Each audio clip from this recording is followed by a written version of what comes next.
Hello, my name is Kerry Morgan, and I'm the Gallery Director at the Minneapolis College of Art and Design, and I also have the privilege to be the Program Administrator for the Jerome Foundation Fellowships for Emerging Artists.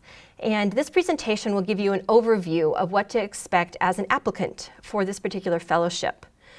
As I mentioned, this fellowship is funded by the Jerome Foundation, and it is a foundation that was created by artist and philanthropist Jerome Hill of the Hill family dynasty, and it seeks to contribute to a dynamic and evolving culture by supporting the creation, development, and production of new works by emerging artists.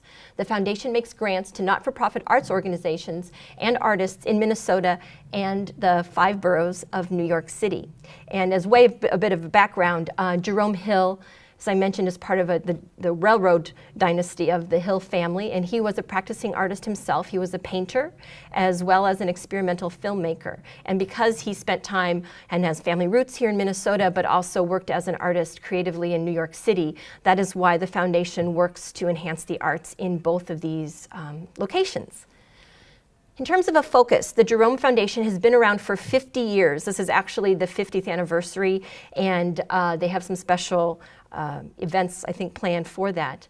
But the Jerome Foundation, over the last 50 years, has supported emerging professional artists who are principal creators of new work.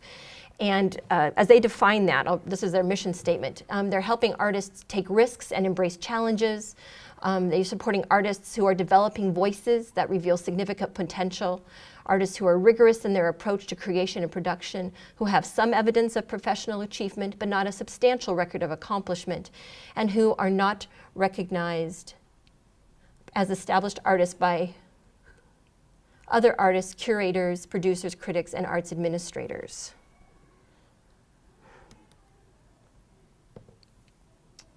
As far as the Jerome Foundation Fellowships for Emerging Artists, that's a specific fellowship that the Minneapolis College of Art and Design administers.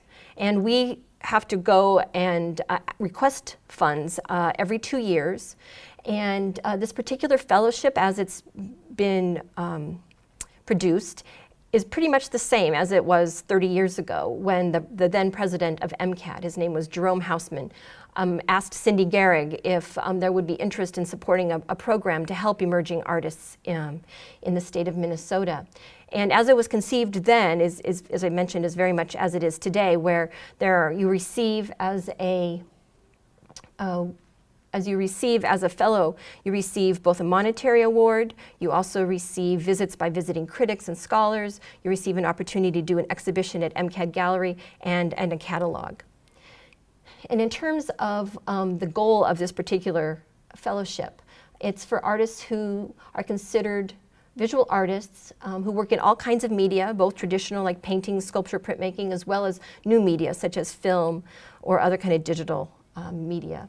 There is no exact and singular definition of an emerging artist. That's a question we get very frequently.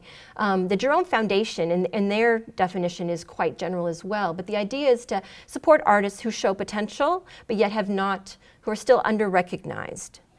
And career stage might be a factor, but it's not a limiting one, because many emerging artists you may not fall into necessarily the early part of their career, because maybe they've kind of hit a plateau, but they've never kind of reached some of the a more regional or national success that they're looking for.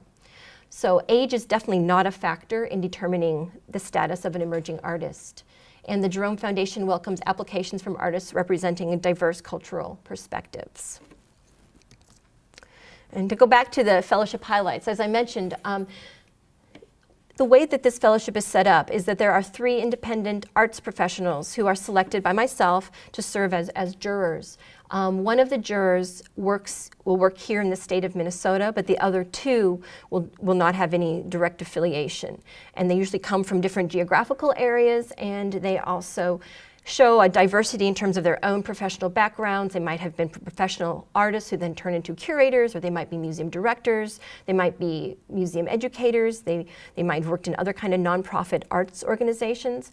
But the idea is to have jurors who kind of come from different viewpoints and kind of perceive of a professional artist, from different ways, so that you get a greater variety. So, and every year the jurors change, and that's why I always encourage people to apply again, because although you don't make it one year, you never know when the dynamics of that jury changes every year. Your chances are always refreshed.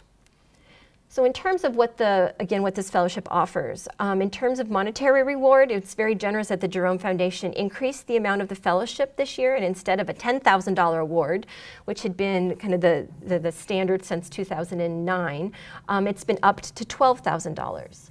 So, and in addition to this $12,000 grant, as I mentioned, you can use this money however you wish. This is not a project-based grant. It's not that you have to tell us from the get-go, I'm going to use $2,000 to purchase equipment, and I need $4,000 to travel to see this project completed or to work on this body of work. Instead, it's basically a gift. I mean, these jurors are making the decision based on the high standard and high quality of the work that you present in your application, with the idea that over the course of the upcoming year, you will develop new work. And hopefully some of this money might be used towards the production of new work. But again, we're not asking for a detailed budget. You don't need to provide that as part of the application process, or it's not required if you are a fellowship winner and have to do an end of the year evaluation. You kind of explain what did that money go towards, but it's really for you to use. We have had, some of our fellows have used the money to provide better studio space. Others use the money to buy health care. They might use it for certain types of materials that they'd never been able to afford before. But as I say, that's really up to the individual artist to do and to use as he or she wishes.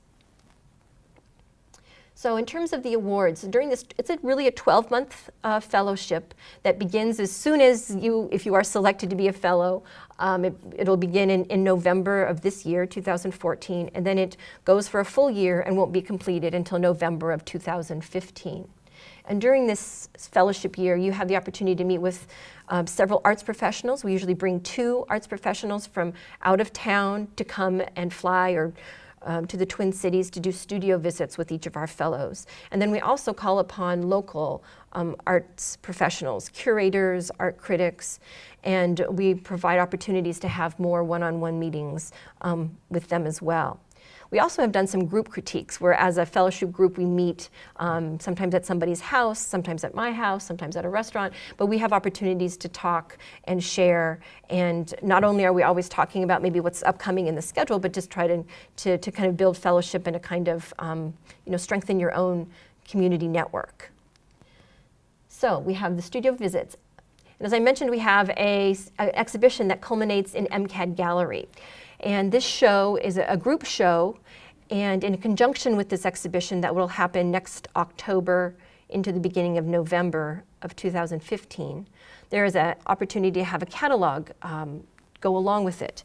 And this is an example of the catalog from 2012-13.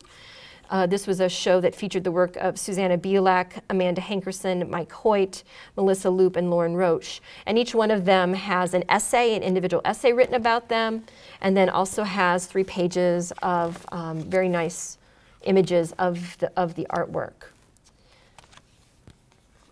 And the fellows, if you are selected to be a fellow, you do get the opportunity, you have a choice in who do we bring in as a visiting critic, and also who do we bring in to be the essay writer, where we try to use our local writers as much as possible for the essays.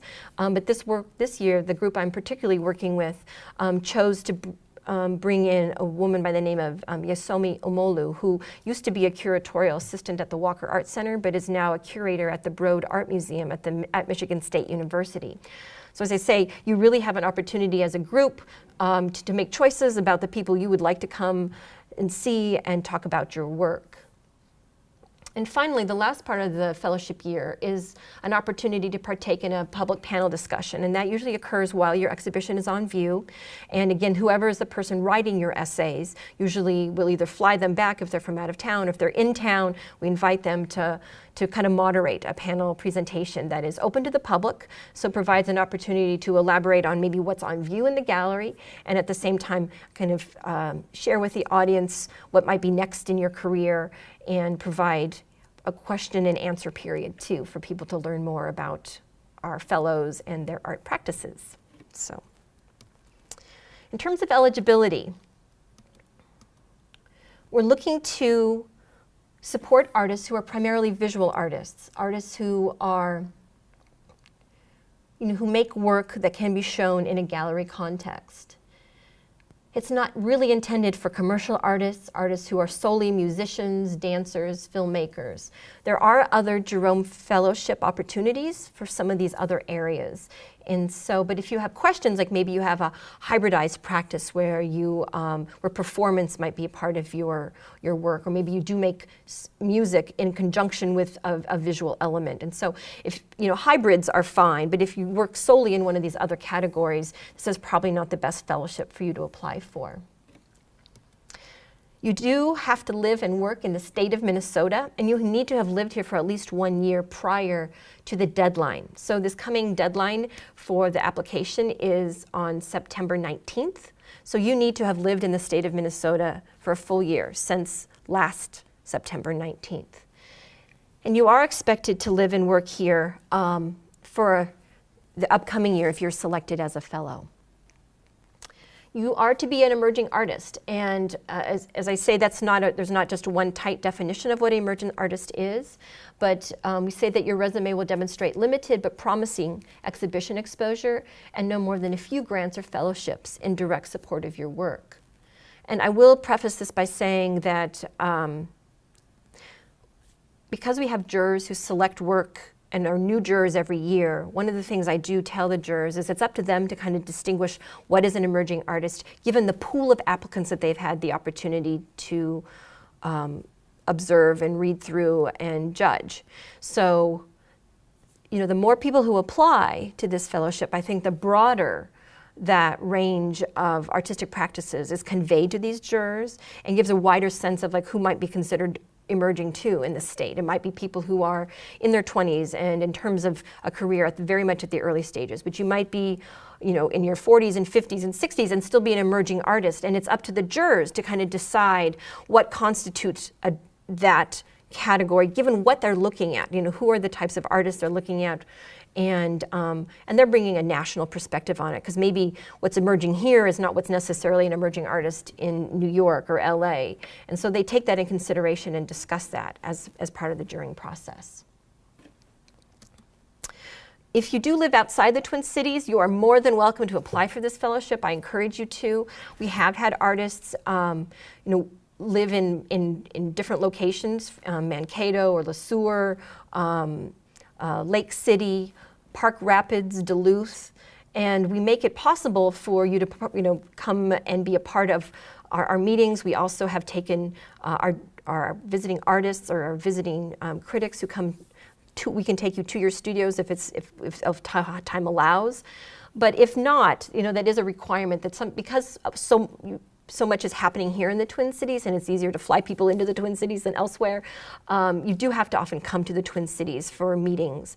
But we also do things on Skype. We've done that, very successful meetings that way, or on FaceTime. And so any more kind of people can live and be elsewhere and really still feel a part of the fellowship community. And we will work with anybody to do that. And even studio visits, if you are selected to get a studio visit from the jurors, we provide space here at MCAD for you to set up your work if you'd like to do that. Or we have also had, again, Skype conversations and done it remotely. So there are ways of including you in full-fledged participant in both the application process and also the fellowship year. A non-degree seeking status is required, and that means you really shouldn't be enrolled in a degree seeking program where your time and energy might be used elsewhere. You know, if you are a professional artist and really maintain that and are just taking a class here or there, or you're getting some long-term degree that is okay. But as I say, if you're really entrenched in a degree-seeking program, if you're an MFA program, or if you're getting, you know, a degree in nursing at the same time or something like that, that's not really what we're looking for. We really want to make sure that your time and energy can be devoted to taking the full advantage of what this fellowship year can offer you. You are allowed to apply for this fellowship as a collaborative. We have had people apply and also win this fellowship. Several years ago, there's a collaborative team of Tynan Kerr and Andy Mazeral, and we can't split the money. We have to split the money. We can't offer each collaborative partner the full $12,000, but you're more than welcome to apply as a collaborative, and there's information about that on our online application. Now, in terms of the application process, as I mentioned, the deadline is September 19th at noon. We only accept online applications. This is the website that you can go to start that application process. And the application is fairly simple in the sense that it includes 10 images. They should be low-res images because the jurors are just going to view them on their own computer screens, and so 72 dpi is plenty large. And the largest dimension of your image needs to be 1920 pixels, either horizontal or vertical. It does not have to be square. But our system is set so if you need to know Photoshop, or you need to actually have you need to use somebody who can help you format your images to fit in that specification. And at the end of this presentation, I will go over that technical aspect of it, showing you how to do that in Adobe Photoshop. You are allowed to use video if you are an artist who uses video in terms of a multimedia presentation. You might have a sound installation. You might have something that is meant you can only experience, through time. Maybe you make kinetic art that you can't convey the sense of movement without having that. That's why we have this video option. And you can upload up to 2 videos to YouTube, a 3-minute maximum each. So you have a total of 6 minutes that you can use. The video is not intended to be a walk around or to show like a static sculpture just walking around it. It really is meant to be a means of allowing artists whose work is really media-based to have a way of including that. In terms of the video, though, we don't want to give people who use video or who are doing sound, to have like 12 projects to present. So if you present a video, you have to reference that video or that audio piece or that multimedia installation in one of the 10 images, so that everybody is presenting like 10 images, but and then the video is augmenting, there is a reference point for that static image. Everyone needs to include a resume. You upload that to our application site, and if you need to know kind of what type of a resume should I be presenting for this, you can go to the College Art Association and read their guidelines. They have some very good samples of what to do as a practicing artist. And we also ask for an artist statement. It needs to be no longer than 1 page if possible. It could be single or double spaced, but the idea is that the artist statement it doesn't need to be a long narrative. It should really be a succinct synopsis for the jurors about who you are as a practicing artist, what you do, your motivations for doing it, perhaps what it's your intent is fine to talk about from a first-person point of view. And we also ask that the artist statement make some indication as to what you will be doing in the upcoming year, because that's something the jurors often don't necessarily know. If you've given them 10 images, and they may not be maybe a lot of the images you're uploading are from 2014, but they look like 2 or 3 different kinds of projects, and maybe they're not sure what are you going to be working on. And so if you could, in just a couple of sentences, perhaps mention what it is you'll be doing, that gives the jurors an idea about the direction of your work. Now the selection process, important dates. Oops, excuse me. The application deadline is September 19th at noon. I can't reiterate that enough. And our selection process happens in 3 steps. We have 3 rounds of jurying, I call it. Round 1 is when the jurors review all of the applications, and we usually get anywhere between 230 and as many as 330 applications every year. And in this round, the jurors are looking just at your images. They're looking at your 10 images, and they'll look at any videos, optional videos that might have been uploaded. And then they score you from 1 to 5, 1 being the lowest and 5 being the highest. They have access to your artist statement and they have access to your resume. But in the first round of jurying, because there's so many applicants and we try to do this in a 2-week period, they don't have time to read everyone's artist statement. So only if you make it to the second round of jurying, if you're a semifinalist, are the jurors required to read your artist statement and required to review your resume. So round 2, how do you get to round 2? As I mentioned, in round 1, all the jurors have to rank you 1 to 5. And what happens if there's 3 jurors, then our webmaster at the end of the jurying process adds the scores up. So every individual applicant has a cumulative score. So the highest cumulative score you could get would be 15, and the lowest would be a 3. Well, I never see those 2 extremes. It's always something in between. The highest I've ever seen a Jerome applicant get is a 13, which to get 13, maybe you had somebody give you a 4 and a 5, which is 9, plus another 4.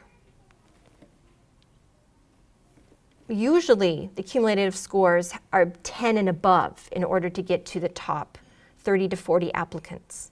It does vary from year to year, but generally you need a cumulative score of 10. And oftentimes to get a 10, you could have somebody give you a 5, which is the highest, and somebody give you a 1, which is the lowest, which is 6, and you still get a 4 maybe from somebody else.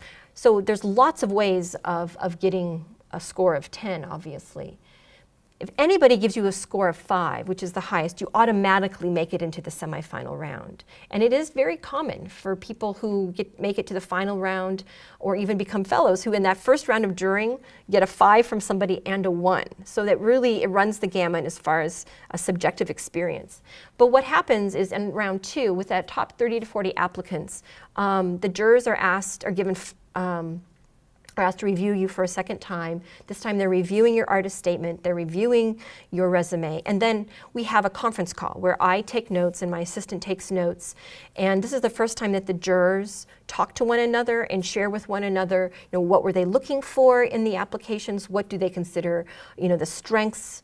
And then we go through each and every applicant who makes it to the semifinal round, that top 30 to 40 people. And they have to convince one another, if they gave them a 5, why did they give you a 5? If they gave you a 1, are you going to be persuaded as a juror that maybe you are deserving of getting a studio visit? So there's a lot of negotiation that goes on, and it takes between 2 and 3 hours for this conference call to get wound up. And at the end of this conference call, they have to decide on the top 10 to 12 finalists that they're going to go visit in person and do studio visits with. But before we get that, what happens is after round 2, after we have this conference call, then I know who the top people are, and I will call those finalists. So I will call those finalists on Friday, October 24th. Now, if you are not a finalist, then you will get one of 2 kinds of emails. You'll get an email that says that you are a semifinalist, and although we're sorry that you didn't make it to the final round for a studio visit, you did have the opportunity to have your application viewed a second time, and you were the topic of conversation of this 2-hour conference call. And so you're able to get feedback from me. I collect the comments, and I've been taking notes as part of the jurying conference call. And so when, after at the end of the jurying process, we set up a time, and you can call me, or we can do a face-to-face meeting, and I convey to you what the jurors' comments were. We keep both the jurors anonymous, though, up until the announcement of the fellows, and you don't know which juror said, "What about you?" We also kind of keep an anonymity for that as well. So if you don't, so you'll get two types of emails, as I mentioned. If you're a semifinalist, you will get an email that says, "I'm sorry, but you do get feedback." And if you didn't make it to the semifinal round, then you'll receive a more general email, just thanks you for applying, and mentions that you won't know about, who are the finalists or who are the fellows and who are the jurors until this fellowship announcement, which won't happen until Monday, November 24th. Okay.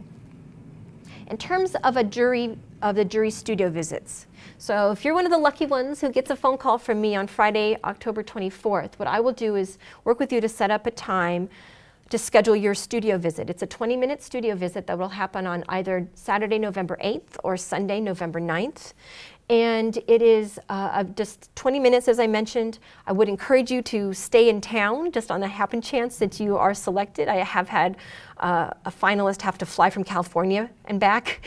Luckily, he actually won the fellowship, so it was worth his money. But as I mentioned earlier, if you are out of town or if you have a studio that couldn't accommodate 3 jurors in it, I am able to set up a space here at MCAD.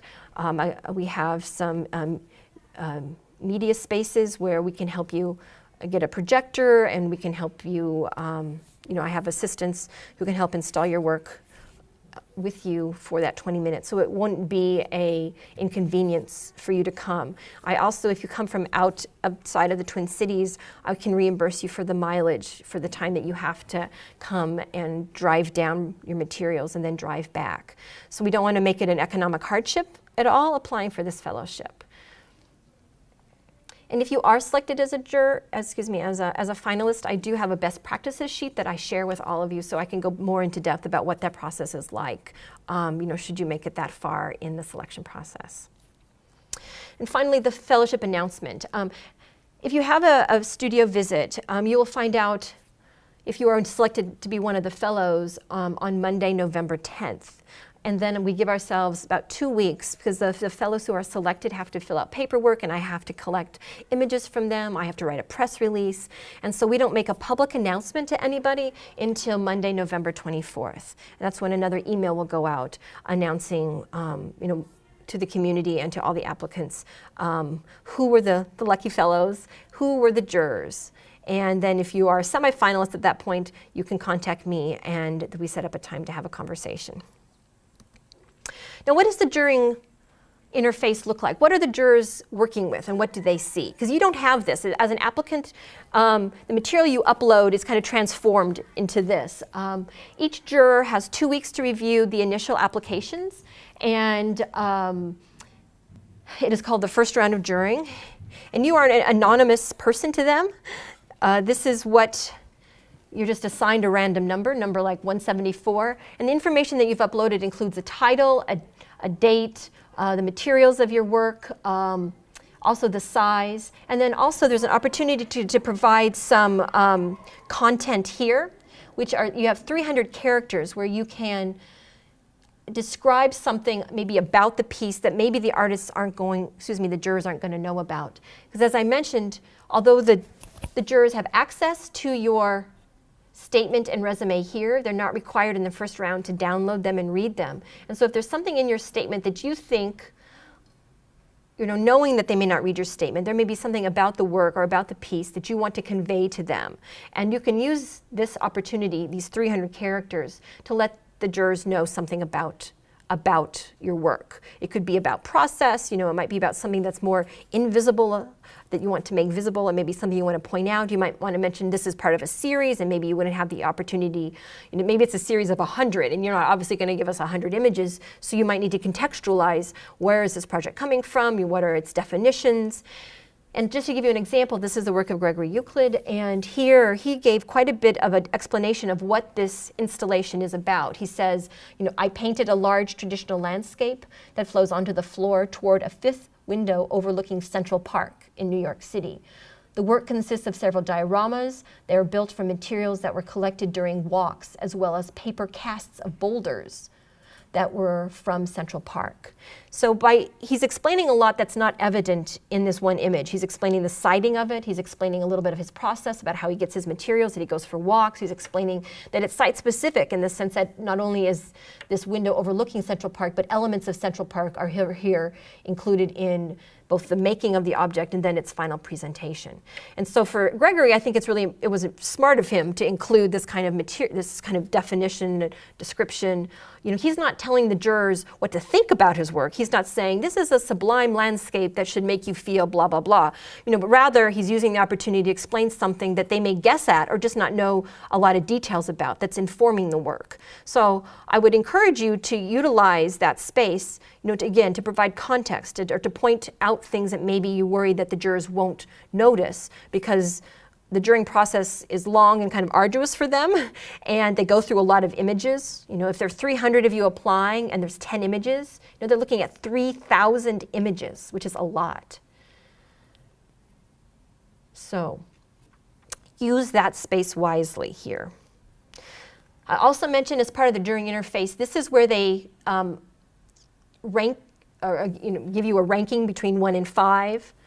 And they don't rank according to each individual image. It's not like one image gets, this particular image number 1 is a 5, this image number 3 is only a number 3. They're giving you an overall score. And they also have the opportunity down here, this is where the jurors have 300 characters to take notes. And this is a place where if you are a semifinalist, if you make it to the second round of jurying, when I ask the jurors, I request that they give me some feedback, written feedback, because that written feedback usually is very similar to what happens in the conference call. It kind of gives them notes to remind them about what they liked and didn't like about the work, or the strengths, things that might have worried them about the artist statement, something that didn't make sense to them about the resume. So this provides them a space to take notes during their juring process that they share with one another. And then it also helps inform the feedback that I can give to you as a semifinalist. And just to explain again, so this is just what the jurors see, like, so they can keep track of who they've given numbers, rankings for. So like maybe as a part of, you just randomized as an applicant, so maybe you're applicant 104, or maybe you're applicant 24 here, or you're applicant number 1. And when they've given you a ranking, it appears as a little red number next to that. And it's these individual numbers, then, as I mentioned, that are added together to get a cumulative score that I use as a baseline for choosing who goes into the semifinal round. So if anyone gets a 5, like here, this is just a pretend makeup, but here, like number 24, applicant number 24 got a 5. That means number 5 automatically makes it into the semifinal round and will be part of this discussion that the jurors have together. And if you are a semifinalist, in the second round of juring, it's a truncated list. Obviously, we have a second interface that's just shrunk down, so it just focuses on the top 30 to 40 applicants.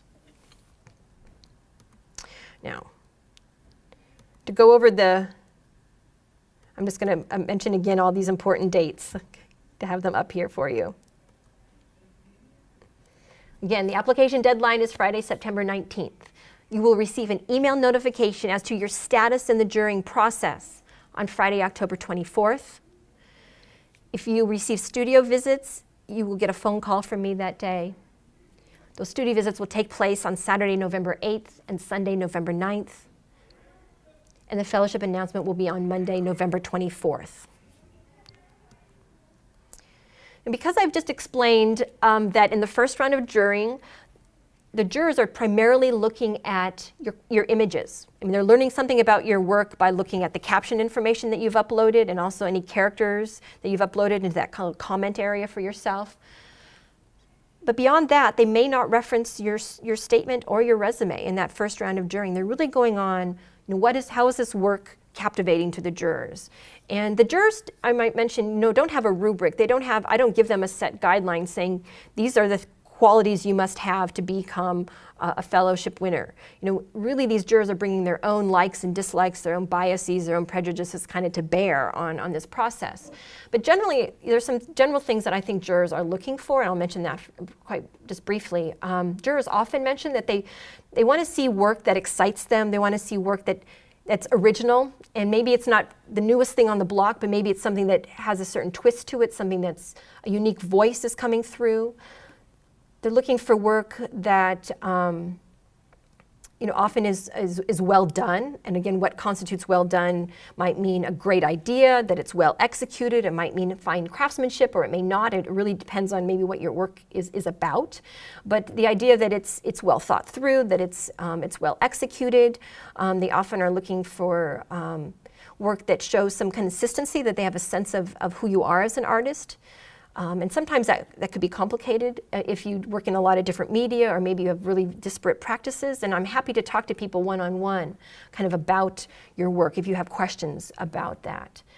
Some of the other things, they're often interested, they often say, yeah, they want to be excited about the work, that it's something they haven't seen before, they want to hear a consistent voice, they often want to, and then it really varies too, kind of what they like and don't like. I've had jurors say that, I don't like neon work, or I don't like whimsy. But it's funny because then through the juring process, sometimes those likes and dislikes become softened because they're having an interchange with the other jurors. And so who I think that they might really like because they gave a 5 to, by the time on the other end, that person may not actually be selected as a fellow. So there's a lot of wiggle room in how that decision making happens. But I just want to give you some examples of high quality images, just to show you, and also the range of the kind of fellows I think that are selected. And these are from the last 4 to 5 years. This is the work of Richard Barlow, and this is an exhibition installation shot that I want to say that often it is good to give these kinds of images, and maybe you, as a part of the 10 images, you want to give an overall image, and then maybe you want to give a detail of other pieces in the space. That's not a bad thing to do. You're welcome to use up all 10 images on one artwork if that's what you've been working on and really want to present. So it's really up to you, but installation images can be very useful to give a sense of scale, and also if it's a kind of environment that you've been working with. In terms of if you're doing sculpture, this is an example of the kind of work that Gregory Euclid used for his application. And this is an example of where we don't really have any context for the scale of the work. But as I say, this is one way of presenting sculpture that comes off the wall. This is a very different kind of way of presenting sculpture. This is the work of Lauren Herzog-Baumann, who was a fellow in 2011-12. And this work is sitting on the floor. You kind of get a sense of scale. You get a sense of this environment. And so each artist obviously has to choose how to best represent their work. But you'll notice both these pieces are well lit. That there's a lot of detail in it. They're not fuzzy. They're not cropped in weird ways. And so it's worthwhile, perhaps, if you're not a very good photographer, to either barter with somebody who is a good photographer to help you, or use money to pay for that. Because hopefully this is not the only fellowship you're applying for. You use these images to apply for exhibitions and for other professional opportunities. So it's an investment that's really worth it. Those of you who might do installation work, it is hard often to get to convey that. Again, this is another example of an installation work where Mike Hoyt, again, to say he gave an overall exhibition installation viewing, but he also in this application would have had details of both like the topographic map he has here, a detail of these projected paintings, as well as the drawings that are here on the wall. So he may use up 4 images out of his 10 just to convey one project, to give a good sense about what all the different parts are all about. The work of Amanda Hankerson, she was a photography emphasis. The work of Melissa Loop, she's a painter. And the work of Lauren Roche. I'll use Lauren as an example of both, her work is hard to photograph no matter what. The one on the left was something that she had uploaded as part of her application, and the one on the right was a piece of hers that Rick Sfera, a professional photographer and art professor here, shot of her work for the catalog for this show. And some work is just really hard to photograph. But one of the, I just want to say that too, that Lauren also represents someone, she's basically a self-taught artist. She mentioned that in her artist statement. And you don't have to have a certain degree in order to apply for this. You don't need to be a professional artist only if you have a BFA or an MFA. So please don't let that be some kind of intimidating concern of yours. It's not a requirement at all. Another example of the work of Pa. She's a current fellow of mine, her photographs. again, this image here on the right, it's not that this is a poorly cropped image. This is very much what her work is. There's an informality about it and this kind of awkwardness. And so, if this isn't, as I say, it's not as if this is a poorly cropped image. This is really part of what her work is about. Here's the work of Nate Young. And just to give you a sense, sometimes people have a question. They ask me, well, do I include the frame or do I not include a frame in an image? And it really is up to the artist, and it's dictated by the artwork itself. Here's an example of Nate's work here on the left that very much, he wants to give a context for a sense of scale and the way that this print is, or drawing is, considered in the shadow box. And so there's a reason for including the frame. And here on the right is an example of a video still. And as I want to say again, he uploaded videos, but he also provided a still image that gave the jurors a sense that, oh, this is, and in the caption information, he would say, this is a video still. And then in the little comment area, he's welcome to say, and I encourage you to say, this relates to what you'll see in video number 1 below. And the same thing, when you upload for the videos, there's a place where you provide caption information. And you can say, this is the video that was referenced in image number 6. So it's just a way of alerting the jurors to the fact that you have a video, that they will click on that to review it as part of the juring process. Okay. These are poor image quality, and these are exaggerated. I've never had any, these are just culled from the internet, and nobody has ever submitted this. But just to show you that an installation view that doesn't do justice to your work is just not worth uploading. Don't highlight a balustrade and the lighting rather than the artwork. So use installation shots when they really give a sense of scale, when it's really integral to providing some maybe context for understanding your work. This is an example of a poorly lit image where you have hot spots, very hot spots here, and it's poorly cropped at the top and bottom. And again, it looks kind of sloppy. And jurors are always looking for a reason not to push you forward in the juring process. And so don't give them any reason to do that.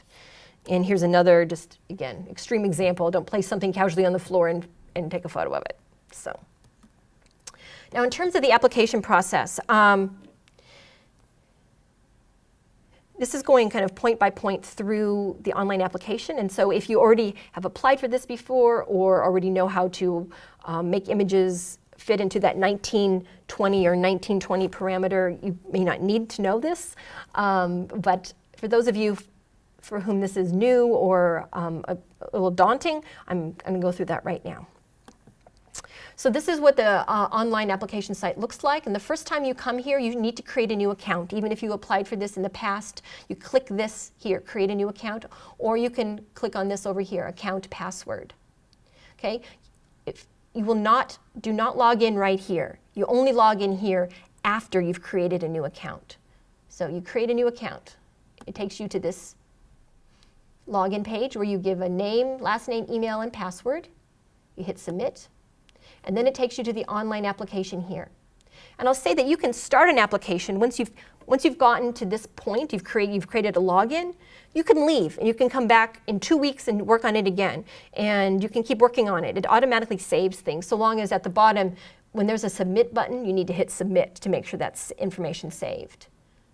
But this is the entry form. We ask for your first and last name, address, phone number. We ask for date of birth, ethnicity, and gender. That's not information shared with our jurors. This is only for our data process that we provide some knowledge back to the Jerome Foundation as to who are the people applying for this. Is this changing over time in terms of age or the ethnicity and those kind of issues? So please answer these questions truthfully, but really it's really used just to give the Jerome Foundation a sense about who's applying for these grants.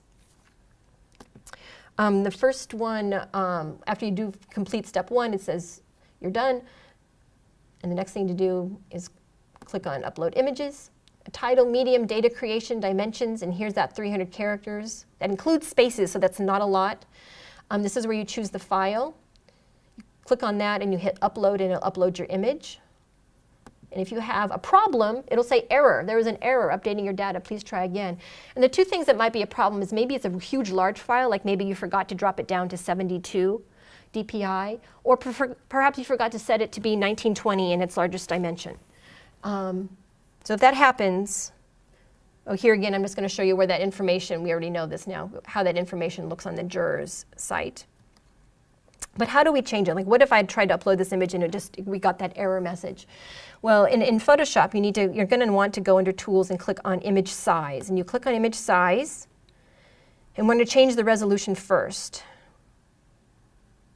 You're going to make sure you click on Resample Image as well. So here you notice like the resolution was wrong. You see the width and the height, neither of those is 1920. So we're going to change, but first we're going to change the resolution. We're going to drop it down to 72 because the jurors are watching this on or looking at this on their computers, and we're not worried about print quality. So you're going to change the resolution to 72. And then we're going to click Resample Image again, and then we're going to get the chance to change the width and the height. But as you can see, this is huge, okay? But where we're going to do that is not down here. We're going to do it up here. So because this is a horizontal image, it's the width that we're going to change to 1920. And because Constrain Proportions is clicked on, once you click this, it's going to automatically adjust the height so it fits, okay? And what you're going to see here is the resolution is at 72, and that automatically makes the width 26 images. So if the jurors had a huge screen, I mean, the potential is that this image could be that big on their screen. And you hit OK. And then you need to, under File, you're going to hit Save for Web and Devices. That makes sure that it's the smallest size possible. We don't want it, again, you don't need a big image, so hit Save for Web and Devices. You come up with something like this. Don't be alarmed if it's not the whole image, it's just a section of it. But you do want to make sure that it's a JPEG image. You want to make sure that it says Convert to RGB. And the quality here, it should be actually set to between 70 and 90. It doesn't need to be bigger than that. And then when you save, you hit, down here you hit Save, and this pops up. And then you save it, the title can be whatever you want it to be. We don't see that information. Just make it easy for you to find and upload, and you hit Save. So, if we have this image, if we have this, it says, oh no, there was an error. Okay, well, let's try this again then. You hit Choose File, but now we've gone through this process. Hopefully we have the image that's the right size. That's 72 DPI. So then you click it again, and you're going to upload it again. And if you are successful, this is what it looks like. And once it's successful, you'll see that this pops up down here, which is the next opportunity to upload the next image. Now, once you've done this for a second time, I was going to mention here, you can click on View Larger Image, and it'll look something like this. And you also can, once you've uploaded something, what if you notice, oh my goodness, I got the date wrong, that's wrong. You can go in here and you can edit it, or you also could delete it, because maybe you decide, oh, actually, I don't want that image part of the 10 images anyways, let me delete it. You can do that, or you can edit. And if you click Edit, then it takes you here, and you can change the wording, you change the date, you change this information. Make sure you give us, in terms of dimensions, if it's inches or feet, because that's not automatically given as part of the upload process. And hit Upload again. Okay, that looks good. So now if we add a second image, do you see this? When you have a second image, then you can actually move them up and down. So once you've uploaded 10 images, you can play with them and move them up and down in whatever sequence you really want the jurors to watch them in. Video, so you have the same type of caption information, very same. You go to YouTube, create an account. You don't worry about don't have your name embedded in the video itself, but it's okay. And YouTube, I know your name might be on their interface, and there's all that other gobbledygook. Don't worry, our webmaster in the during interface makes it so that it's only the video itself that the jurors are seeing. It's all black except for that screen, and they click on the play button and they see your video. There's no extraneous information, your name is not on it. But we do ask that you not put your name then embedded in the video itself, like if you started off with it or if at the very end. I mean, you could have acknowledgments, that's fine, but we try to make this an anonymous process so the jurors are focusing it just on what they consider quality work and aren't influenced by other issues, right? So, resume, pretty straightforward. We ask that you do it as a document, a simple text file or a rich text file. We don't like PDFs because we ask that you for the reason of having anonymous, we prefer not to have your name or contact information or anything like that on your resume or your artist statement, but very often people forget. And so as part of the process, my assistants and I, actually, we go through all the applications before we turn them over to the jurors, and we look for that. So if you give us a document, a Word document, and we notice your name is on it, or your phone number, or your email address, or whatever, we can go in, we can erase it, and then just upload it ourselves, and we don't have to ask you to resend it to us. So we do that, and we also do that for the artist statement. We also find sometimes, and I'll mention this now, that people accidentally upload 2 resumes or accidentally upload 2 artist statements instead of one of each. And if that happens, again, that's why we review all the applications, and we will let you know and ask for that information. Again, the artist statement, we have here again, please mention what you will be working on in the upcoming year. Your statement should be no more than 1 page, but it's not set up, it won't disqualify you if it's more than 1 page. As I say, we're kind of doing this for the benefit of the jurors, so they're not going to be, they may just not read super long artist statements because of issues of time and attention span. So again, I think get to the heart of the matter, say what you need to say, but you don't need to go on and on and on and on about it. If you have an application that has some kind of written part of it, you can talk to me, and I can, we could talk about how in the application process you reference if there's some written material that has to be included. And there is a possibility of adding that to that artist statement, but as I say, it's complicated because the jurors aren't necessarily going to look at that artist statement in the first round of jurying. So if you have questions though and feel like your application what you do doesn't fit naturally into what we're asking for as an applicant, call me and we can talk about it. And as a part of the fellowship online application, you also have to confirm your eligibility, and that's just asking you again to assert that yes, I'm a visual artist, yes, I'm a resident of Minnesota, yes, I've lived in the state for 1 year, yes, I understand that if I live outside of the metropolitan area, I must be willing to travel to the Twin Cities on some occasions. You must be able to provide evidence you're an emerging artist. Let's see. So basically, it's everything I've already talked about, but it's, again, just asking you to kind of honor pledge that, yes, I am who I say I am. So. And if you don't do it, if you don't do all the steps, the online application tells you, oops, we don't have any of your images. Oops, we don't have a resume. Oops, we don't have an artist statement, and you haven't confirmed your eligibility requirements. So you can't hit without having really fulfilled everything you need to. If you have any problems at any part of the process, you're always welcome to call me, and I have a fellowship assistant, Nathan Lewis, who works with me, has for 5 years, and either of us can help you, and either face-to-face or over the phone, we could Skype. We are a resource, and so don't be afraid of asking for help. So I think that's about it. At the very end of the process, they ask for an email confirmation, and that again is just for us to make sure we have your correct email. Nothing to worry about, but if you ever have questions, again, just call us and we're happy to help. Thanks for your time.